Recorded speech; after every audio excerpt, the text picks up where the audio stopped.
really, first of all, is that the basic mentality in animal agriculture is disconnectedness. Yet the basic thing that we're learning is like when I'm sitting at the table as a little kid and eating bacon and chicken and hamburgers and fish sticks and all this stuff, I'm learning to disconnect. It's an indirect teaching, but it's like we don't talk about what the cow went through, what the chicken went through, what really happened. And everyone who studies anthropology understands that meals are the most profound ritual in every society. When you share food together, we're sharing our fundamental attitudes about our relationships with nature and animals and the cosmos. So this is a shared ritual where we are basically wounded by having our ability to make connections eroded and reduced. In my PhD at Berkeley,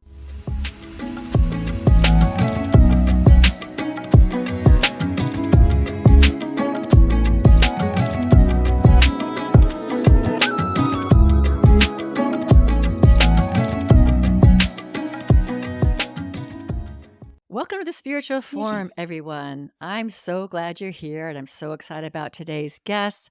I just want to remind you that this podcast is a voice of hope, inspiration, and awakening, and every guest I have on is some message of hope, inspiration, and awakening. And I think you'll find that today about Dr. Will Tuttle. I'm not going to go into detail on his bio because it's that long, but I'm going to summarize it. Just quickly, he is a deeply spiritual man, I think you'll find. He's a renowned author and speaker, and his first book, The World Peace Diet, was a longtime bestseller, and it's been published in 17 languages. Will is also a former Zen monk, and he is the recent recipient of the Homo Ahimsa Award, which is an award given out for nonviolent activism. Now, his new book is called Food for Freedom, Reclaiming Our Health and Rescuing Our World. It's a comprehensive book. I think it's about 350 pages. I have really moved through it in the last few days. It's fantastic, and it is a book for our time. I've ordered 10 copies, so that'll give you an idea about what I think about the book. It will challenge us to think about the paradigms that we've accepted since childhood, and also to see the prisons that we have created for ourselves, and also discover the antidote to most of the world's problems that we face today. So welcome, Will. Thank you, Carol. It's great to be with you, and thanks everyone watching. Yeah, and also I had you on episode 175. This one's going to be, I can't remember, 240 something. So it's been a while since I've had you on. And I listened to our conversation this morning, and it was really fun. So I want to also refer people back to that to get another flavor of you, episode 175. And I think we called that the Benevolent Revolution. Right. Great. Yeah. So let's dig into the contents of your book. Normally I ask people to tell their story. People can go find that in the other episode, but there's so much for us to talk about today. And so let's first talk about, if you can clarify for people, what is the connection between health and freedom? Because I don't think most people in the world connect those two, and yet you do very well. Right. Well, thank you. Yeah, I think that's a very important question. And there's different levels of health. One of the things I talk about in the new book, Food for Freedom, is we have our physical health, the health of our physical body. That's what we normally think of when we think of our health. But that's very much connected to the health of the environment around us. It's very much connected to the health of our society that we're living in. We're products of our culture. We can't really be healthy if the air and water and food and so forth are filled with toxic chemicals and polluted. And then there's also the inner dimensions of health, our psychological health and our spiritual health. And all of these are totally interconnected. And freedom, in a sense, has the same kind of a thing. We have psychological freedom, spiritual freedom, freedom of our physical body, freedom of environmental freedom, the freedom of ecosystems to thrive. And we have cultural freedom, which is really the interface between our personal life and our cultural life. And the thing that's very important to understand is that when either freedom is reduced or health is reduced, the same thing happens to the other. So if we reduce our health, we reduce our freedom. And this is, I think, very important to understand health in the big picture, that when we're healthy and vibrant and confident, then we are able to manifest and live a life of freedom. And by freedom, I mean sovereignty. And sovereignty is very different from what some people think of as a license, perhaps, or like just doing whatever I want to do. It doesn't matter if I hurt other people or not. We're not talking about that kind of freedom at all. That's nothing to do with freedom. We're talking really more about, I would say, spiritual freedom, or the inherent freedom that we have as spiritual beings, or beings that are essentially consciousness, that are living on this earth for a few years, manifesting through a physical body. Freedom is the capacity that we have to fulfill our mission, or the reason that we're here: to grow, to unfold, to flower, to contribute, to share, to create, to manifest kindness and love and caring, creativity, and so forth. And the opposite of that is when we're not able to do that, when we're confined, either by societal obligations that are toxic or harmful, or that repress our natural ability to be expressive, or by our physical body, that we can't move, we're constricted, or psychologically or spiritually, that we're contracted and afraid. And all of these things are totally interconnected.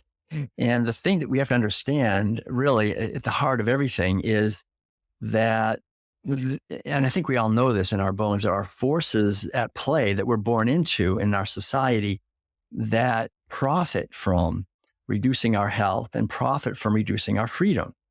People who are really free are very hard to control.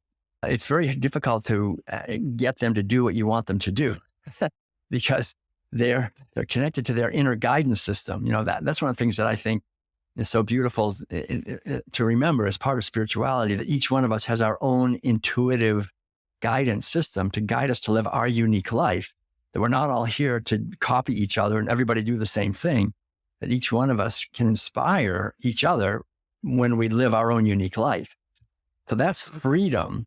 And that depends on health, psychological health, spiritual health, physical health, the ability to get up in the morning and have vitality and be able to breathe and move our body and be available to life and to our consciousness. The body is a vehicle for our consciousness. And the more healthy our body is, the more healthy our mind is. They're two aspects of the same thing. They're not separate at all. Our body really is a manifestation of our being, our mental being, our thoughts and feelings and emotions and aspirations. All of that is interconnected, and it manifests through the body. We live in a world that disconnects those, that makes us think that our body is some sort of alien thing that just suddenly gets sick for some reason. It gets attacked by germs and it's out of my control. I'm just disconnected from that body.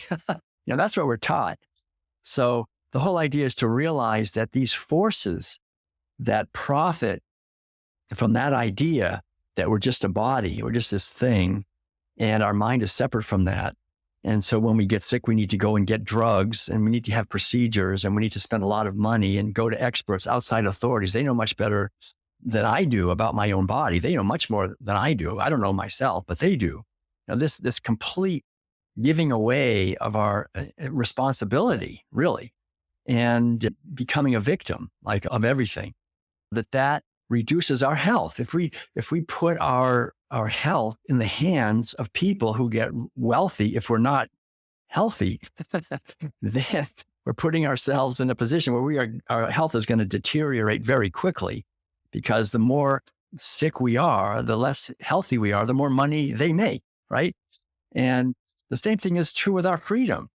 Freedom is the power to manifest our dreams in this short few decades that we have on this earth. There are many forces that would like us to manifest their dreams, not our dreams, their dreams of wealth and power. We can serve their dreams of wealth and power. That means we have to give up our freedom to achieve our wealth and power and joy and freedom and creativity. So I think the underlying idea that we see in nature, essentially, is this wonderful collaboration that's going on where there's an interconnection and so forth that's happening between all these different life forms, and a fundamental cooperation.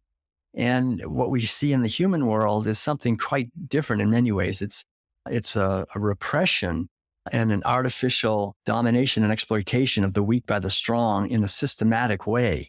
We're sort of born into captivity. We don't realize it. We're born into a system of violence and slavery, where from the time we're born, we have medical procedures and educational procedures and socialization, enculturation procedures that just move us into these little ruts in many ways, just alleyways where we're easily controlled and where our health is reduced and our freedom is reduced. So the more we can create vibrant health, physically and psychologically and spiritually and environmentally and culturally, on every level, it's interconnected.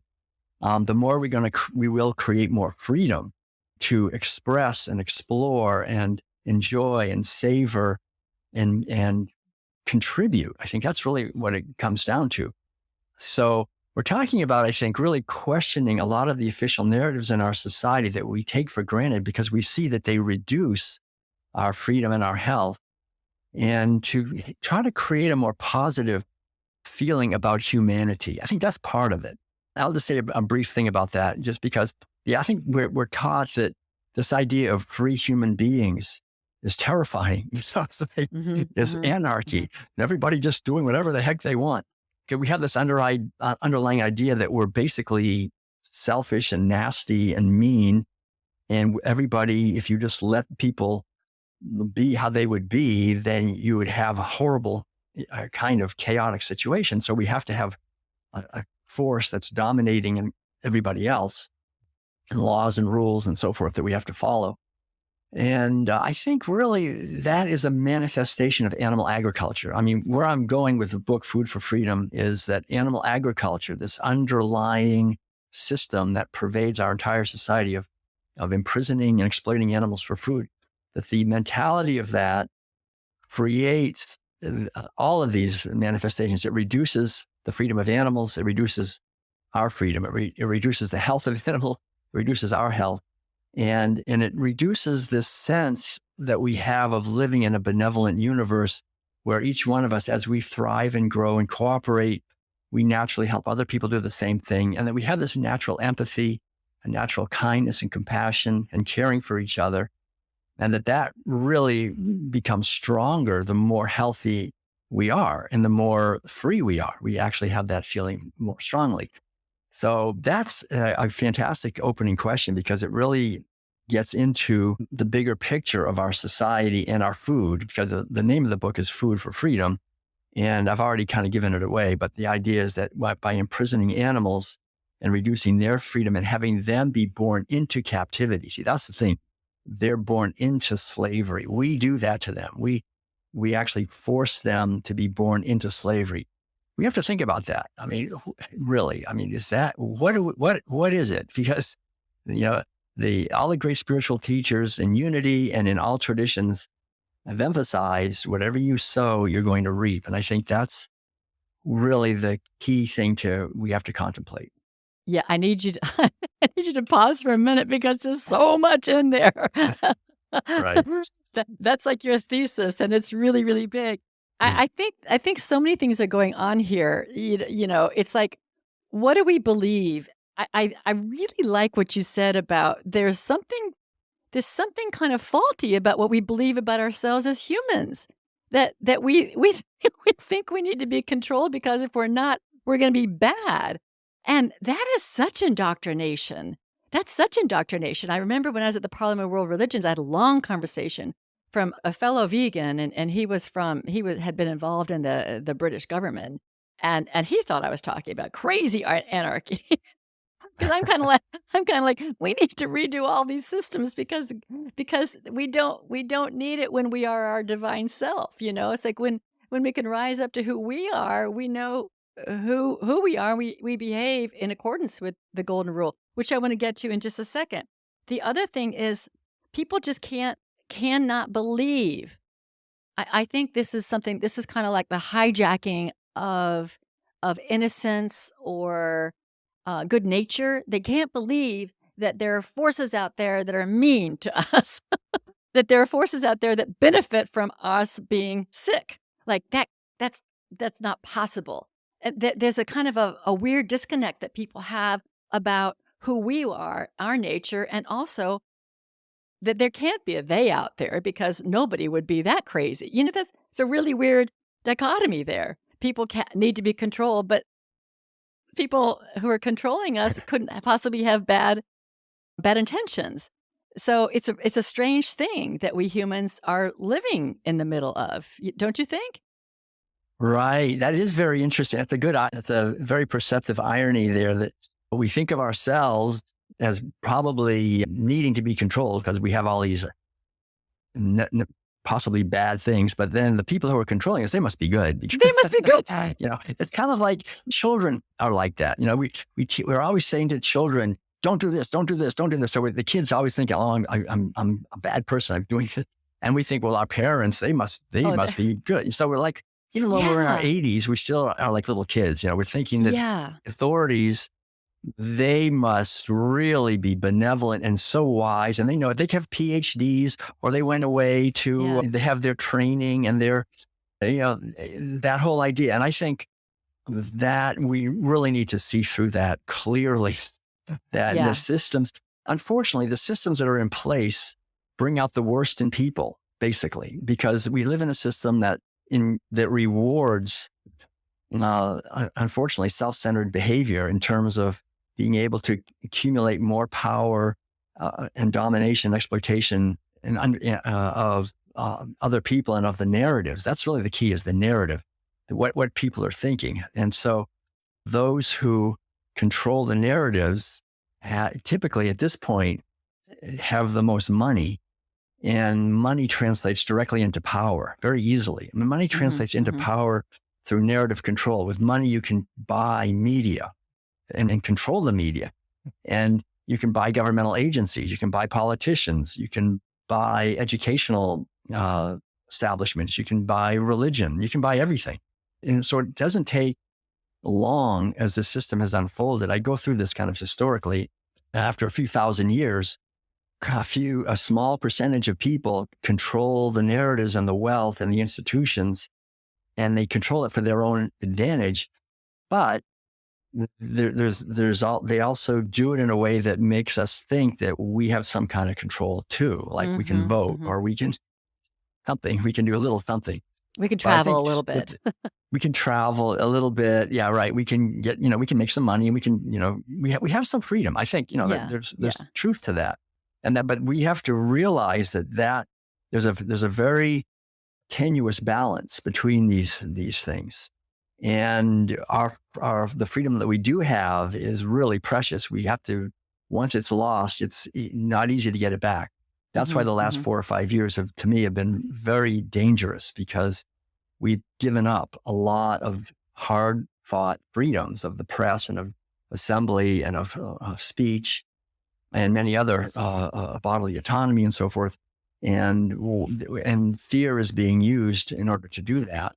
And fear translates directly into more money and more power and more control on behalf of these same people that are controlling narratives. So we're not taught that, partly because the media is so controlled. And when we go through an educational system that basically forces us, if we want to get ahead and be approved of, to please the authorities. If you don't please the authorities, you're not going to get far in school. You'll get bad grades. And so we learn early on, our survival depends on pleasing authorities in many ways, from the time we're little kids. And so that really creates an authoritarian power structure in society, where there's this hierarchy all the time of above and below. And that militates against freedom. There's no real, freedom is very limited in that kind of a situation. So there's always this tension between authentic freedom, authentic spirituality, and the systems that we're operating in. And the whole idea, I think, for us now is to expand the freedom, but at the same time, we're under incredible pressure to reduce the freedom and to reduce our health and our understanding of the way the narrative is being manipulated also. Well, let's talk about so we're talking about the nature of people and who we are. I think and I would both probably agree that the nature, well, let me just speak for myself. I shouldn't do that. I think we have a divine nature. Okay. And so we come into the world with an innocence, but we've also maybe been here many times, but we aren't indoctrinated from the beginning. And so we come with an innocence. We would go towards animals and people and hug and love, and we're wanting to connect. And then and then we change. Now, in your book, you talk about how a lot of our essential nature is tainted by the animal agriculture, that it kind of programs us differently. And I hadn't really thought about it in as much depth as you have. So, can you walk through what the animal agriculture has programmed us, that you talk about these different attitudes? And I think if you talk through this, people will understand the connection a little bit better between animal agriculture and health and freedom. Right. Yeah. Thanks. That's really the key point here is that we're essentially, I think, like we say, we have empathy, we have rationality, we have spiritual intuition, we have these capacities, but all of them are eroded and harmed by the core institution in our society, which is animal agriculture. That's the core institution. We don't realize that. That's partly because we're not supposed to. We're not supposed to realize that because it's so violent and so horrific what we do to animals, the killing of them, the imprisoning of them, the sexual abuse of them, routinely and relentlessly on a massive scale, millions every day, and then eating that, right? Causing all that suffering, take out my wallet with my money, paying for it, causing animals to be abused and mutilated, horrifically abused. Even on small scale operations, there's always violence and imprisonment and the domination and exploitation of these animals. And so as little kids, we come here and first we get our mother's breast, that's nice, but then we start getting food. And if you go to any grocery store and you just look at the baby food jars, you'll see turkey and veal and chicken, beef and cheese and all this other stuff besides carrots and bananas, but you'll see all that meat. And so we're getting the flesh of animals. And so we're eating like carnivores, right?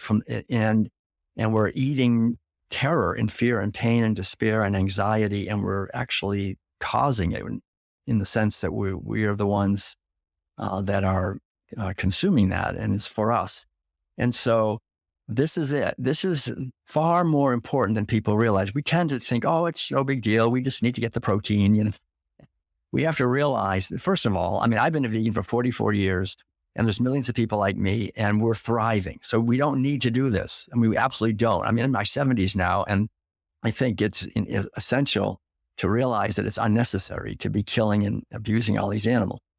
And then the other thing, I guess, is essential to realize is that not only is it harmful for us physically, because these foods really do, it's pretty well documented. Not only they cause, heart disease and strokes and cancer because there's so many toxins in these foods, and dairy is well understood to cause brain fog and a lot of other things, just the clogging up of our physical body. Our body and mind are not separate, but there's actual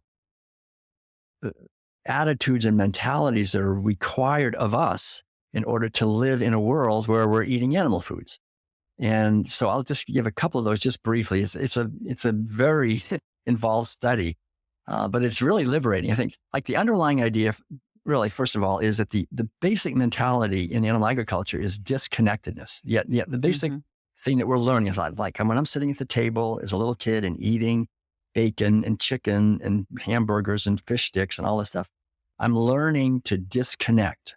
It's an indirect teaching, but it's like we don't talk about what the cow went through, what the chicken went through, what really happened. And everyone who studies anthropology understands that meals are the most profound ritual in every society. When you share food together, we're sharing our fundamental attitudes about our relationships with nature and animals and the cosmos. So this is a shared ritual where we are basically wounded by having our ability to make connections eroded and reduced. My PhD at Berkeley in education focused somewhat on intelligence. Intelligence is the capacity to make relevant connections.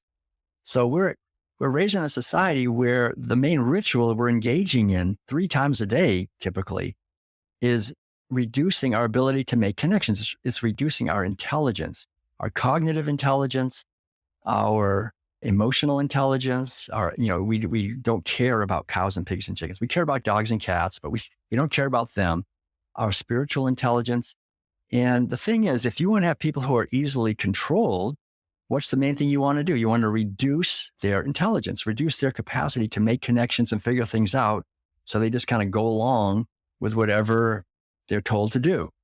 And so the most important thing to increase our intelligence is to pay attention and become more conscious and more mindful and look behind the curtain. And instead of just being shallow and saying, oh, it's just bacon, it's just chicken, to see the being in what we're eating, to look beyond the surface to the deeper reality. That's spiritual, psychological, and cognitive intelligence requires us to make connections. So that's one of the mentalities. Another mentality that's, I think, devastating also is just the basic idea of might makes right. There's this underlying narrative that certain beings are inherently superior. That's us. Other beings are inherently inferior. That's them. And it's totally fine for the superior beings to dominate and exploit the inferior beings. And so this idea of power and inherent superiority, justifying domination and exploiting those with less power who are inherently inferior.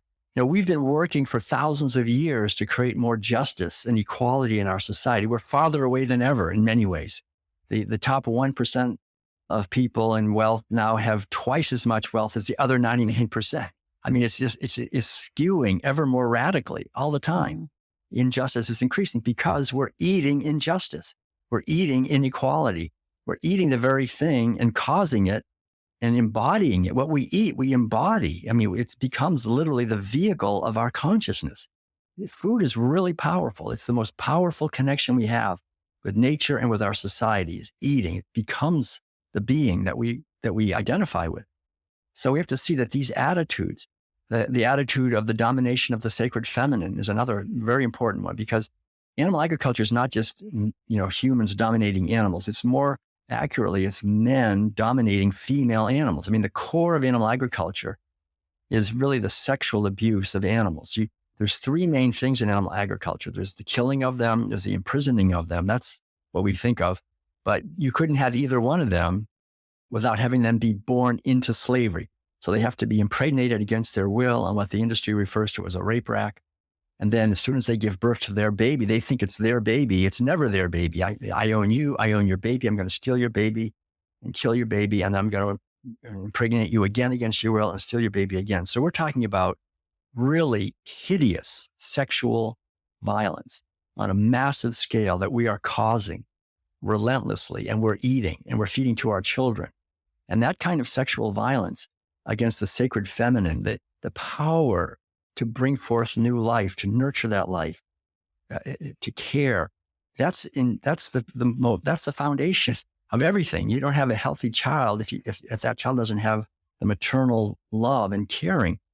And so that it requires of us we have to reduce what I refer to as Sophia. Sophia is the ancient word for feminine wisdom. And that dwells within all of us, whether we're men or women. We have this feminine wisdom that yearns to love the little kids and love each other and love the community and the ecosystems and care. But animal agriculture cannot survive if Sophia is strong. If our feminine wisdom is strong, Sophia would say, wait a minute, you're killing these animals, stop it. So we have to reduce Sophia in the entire society. When that happens, that just opens up the doorway for predatory corporations to invade our lives, really, especially our children, with products that are harmful, that are toxic, that are pornographic, all these things. Sophia would never allow that. So animal agriculture is reducing these capacities we have, our capacity for justice, for intelligence, for spirituality, really, which is what the sacred feminine is so important. And then also there's other ones, but just to keep it not too long, the other main one is materialism. This is really important. The underlying message of animal agriculture is that you're selling beings by the pound. I mean, this is so grotesquely materialistic. It's almost inconceivable that we live in a society today where we are literally, human beings are buying and selling millions of animals every day by the pound, like they're just sacks of cement. Beings, cows, pigs, chickens, turkeys, ducks, geese, fish, all these animals, we're buying and selling them by the pound. That not only opens up the floodgates for horrific violence and abuse of them, because they're just objects, but it boomerangs right back on us. We start to see ourselves as just an object. We start to see each other as just an object, an instrument that we can use and manipulate to get what we want. We create a whole system, economical and political, educational, religious, where we use each other the way we use animals, the way we use nature. Animal agriculture is based on using other beings and enslaving them, imprisoning them, and disrespecting them, essentially, as beings, just completely reducing them. And so we create science. We have to understand that science is a direct manifestation of animal agriculture. At its core, it began 10,000 years ago with human beings trying to figure out how they could systematically and scientifically get more milk and more meat and more wool from these animals and breed them in a way that they could get more. So science from the very beginning has been about dominating nature and animals. And it's devastating. The mentality of science is the mentality of materialism and reductionism. And we venerate science like it's the religion of that. Like, what does the science say? Why are we asking what science would say? Science is based on, there's no ethical component in science at all. Science is easily used to justify any atrocity because you can say, well, it's natural selection. It's just how it is. There's no, it's diabolical. It really, if it's left to its own devices. So it's based on domination and exploitation of other beings. And you can ask cows and pigs and chickens how much science has helped them over the centuries. It's made their lives more and more hideously abusive. So all these things I think are really important to understand, that we are not told the truth. We are being deceived continually. The main deception is that we need to imprison animals to get protein and calcium and these nutrients. We don't. Any nutrient that finds its way into the flesh of an animal or into dairy products or eggs came originally from plants. Plants have all the nutrients, all the carbohydrates, all the essential fatty acids, all the proteins, the amino acids that make up the proteins. They are all made from plants, the minerals, the vitamins, everything. So this whole idea that we have to imprison animals to get nutrients is false. And so once we understand that, we can liberate animals. We don't have to imprison them anymore. And that is the foundation of our own liberation. If we don't liberate animals, what right do we have to think that we can be free? Right? That's the key. So that's right. it in a nutshell. I think that it's so fascinating to me that the freedom movement, or the freedom people who arose out of what I call the COVID years, for lack of a better term, that this is such a blind spot for the freedom people. I've been I've been thrown out of so many comment section and blog posts and groups and everything when I just ask the question about how do we ever expect to be free, which is what everybody wants, as long as we're enslaving someone. And it's so interesting how much the freedom people think that they have a right to this thing called meat, without seeing that exactly what they're doing to the animals is exactly what they don't want to have done to them. It's such an interesting blind spot.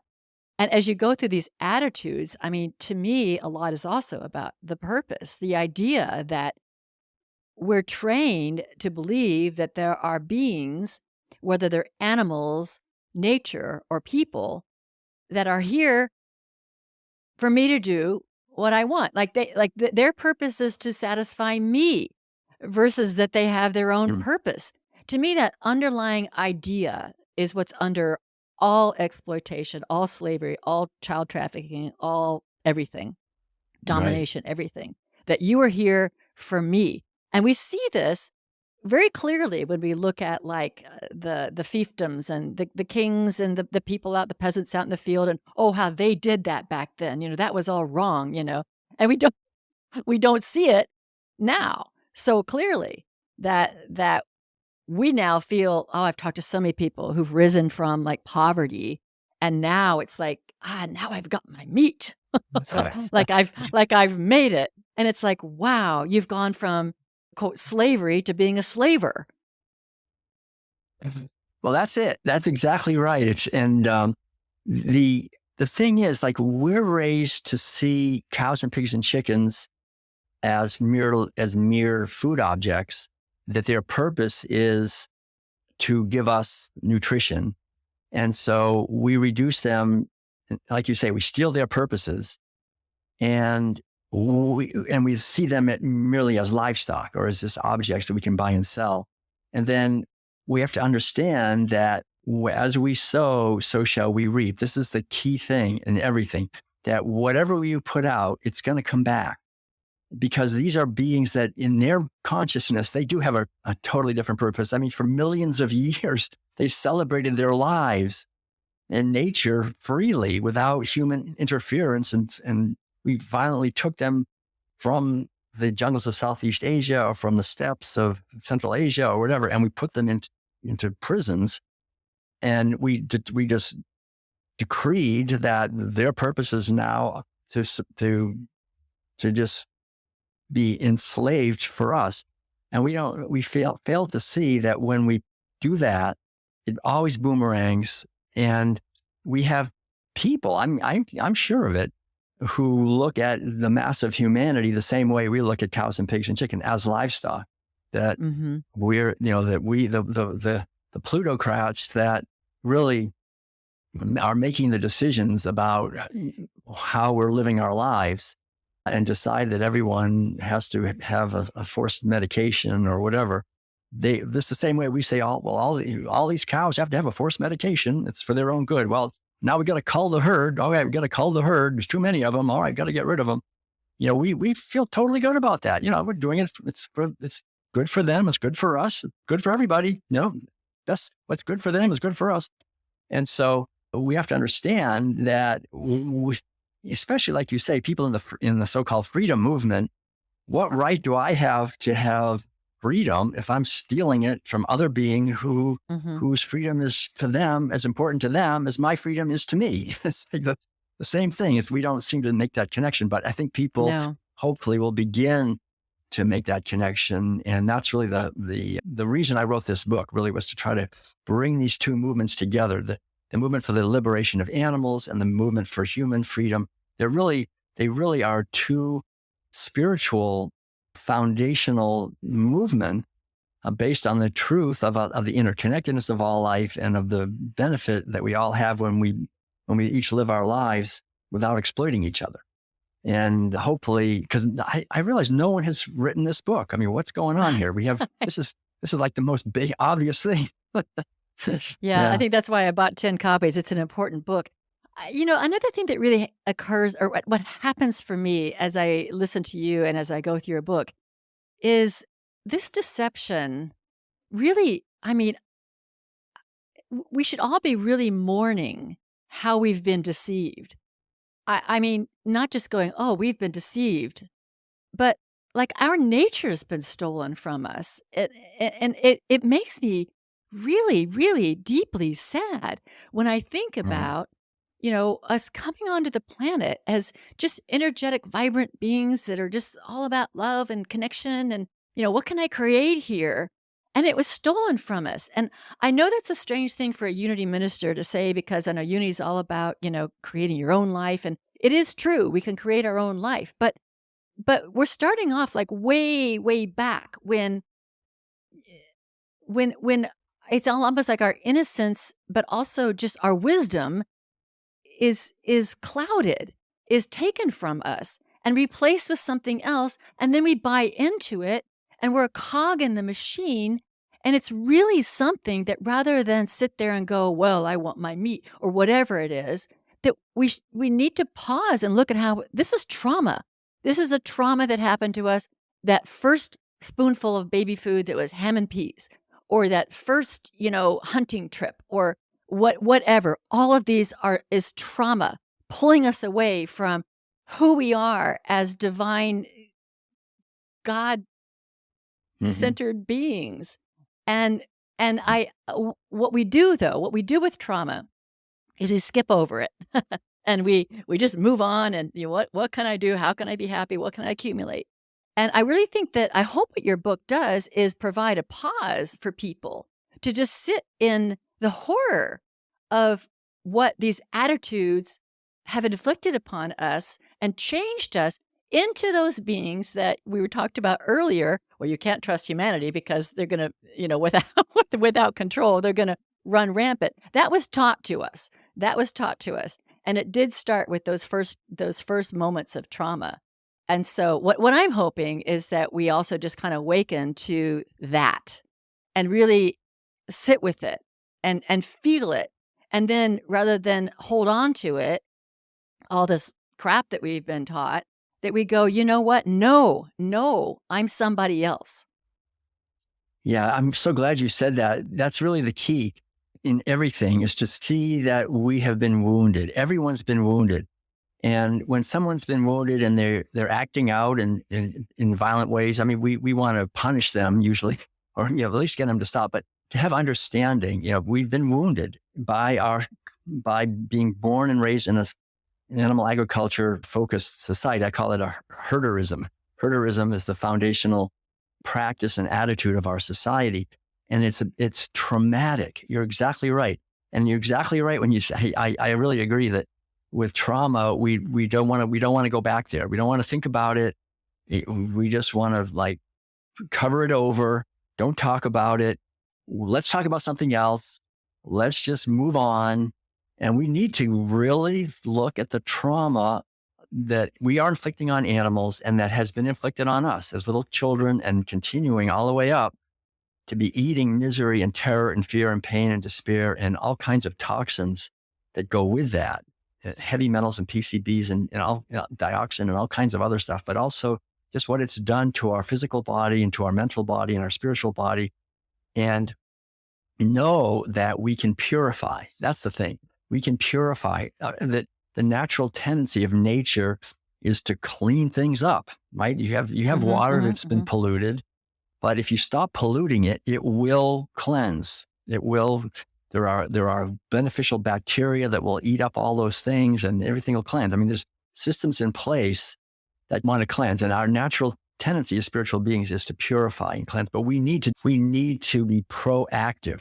That's one of the main messages I'm trying to bring in this book, is that it is essential for us to be proactive and not go along with the flow of our society in any way, to refuse to comply with official narratives that take away freedom and health and dignity and respect for animals and for each other and for ecosystems, and to really do our own research and make the effort to purify our physical body. And we can do that. I mean, fruits and vegetables that are organic and whole foods, they are naturally cleansing. Our body will cleanse. We can do some fasting.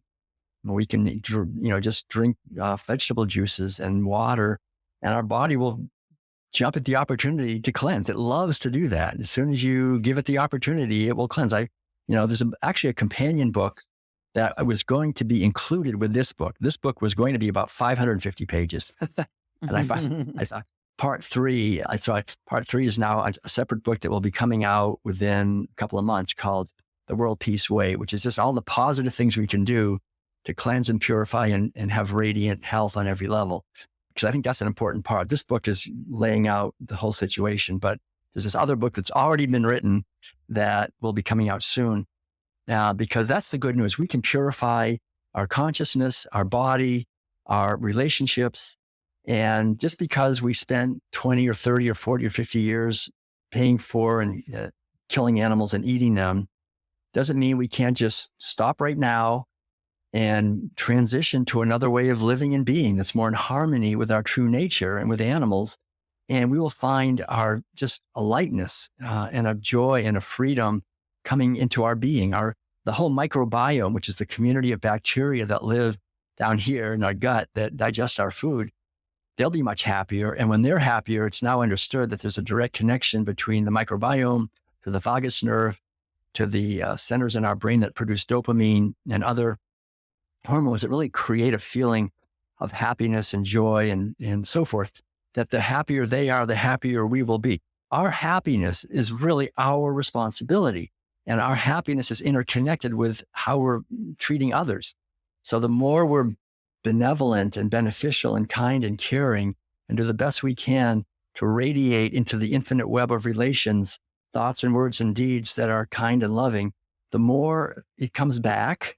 And the more, but even within us, the more we feel that we live in a benevolent universe because we are that ourselves.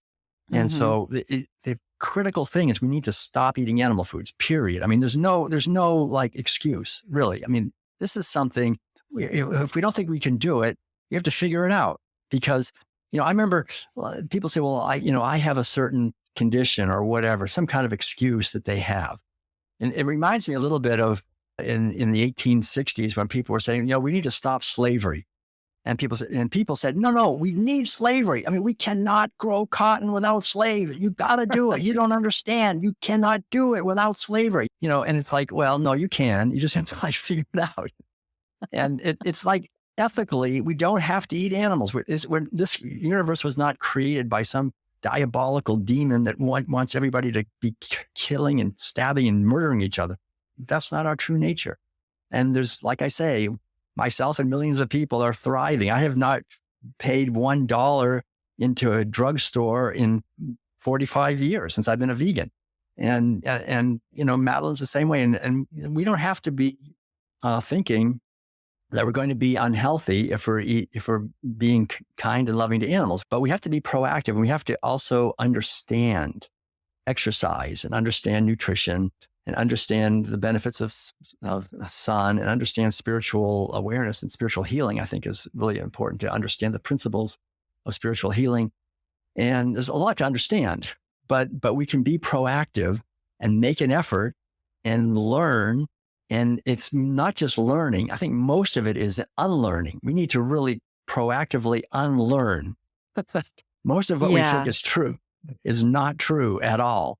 So we need to proactively unlearn and replace all of the deception that we are continually being bombarded with by these forces that want us afraid and want us sick and want us unfree, and unlearn all of that, not comply with it, and reconnect with nature, reconnect with the beauty of the sun and the moon and the stars and the wind and the rain and the clouds and the trees and the flowers and each other, the children, what we are. As we reconnect with that, we create the foundation of the world that is always available, a beautiful world. There's nothing really stopping us from that, actually.